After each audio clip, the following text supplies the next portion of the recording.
कराची के मुख्तलिफ इलाकों में कहीं हल्की कहीं तेज बारिश का सिलसिला शुरू हो गया है। डॉन न्यूज के रिपोर्टर फैसल हुसैन अजीजाबाद में मौजूद हैं, उनसे जानते हैं। फैसल, आप हमें ये बताइएगा कि इस वक्त कराची के किन किन इलाकों में बारिश हो रही है और महकमा मौसमियात ने क्या पेशगोई की है इन बारिशों से मुताल्लिक। जी देखिए, बिल्कुल कराची के मुख्तलिफ इलाकों में जो है वो बारिश का सिलसिला शुरू हो गया है। गुलिस्तान जौहर, गुलशन इकबाल, लियाकताबाद, आयशा मंजिल और अजीजाबाद समेत जो है वो दीगर इलाकों में बादल बरस रहे हैं। मौसम भी जो है वो खुशगवार हो गया है। मैं इस वक्त मौजूद हूँ अजीजाबाद ब्लॉक 8 में, जहाँ आप देख सकते हैं कि बारिश का सिलसिला जारी है और शहरी जो है इस मौसम को इंजॉय कर रहे हैं। बच्चे बड़े जो है मौसम को इंजॉय कर रहे हैं।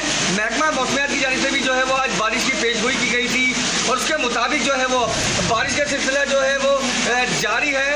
लेकिन बारिश के बाद जो है वो इंतजामिया की कारकर्दगी का पोल भी खुल गया है, सड़कें ज़ेरे आब आ गई हैं और शहरी जो है वो काफ़ी परेशान भी दिखाई दे रहे हैं। उनका यही कहना है कि मौसम तो खुशगवार हो गया, लेकिन बारिश के बाद जो है वो सड़कों पर पानी जमा होने से उनकी मुश्किलात में इजाफा होता है। उनका यही कहना है कि इंतजामिया जो है फिलहाल जो है वो सड़कों पर आए और यहाँ जो है निकासियात का काम शुरू करें। जी फैसल।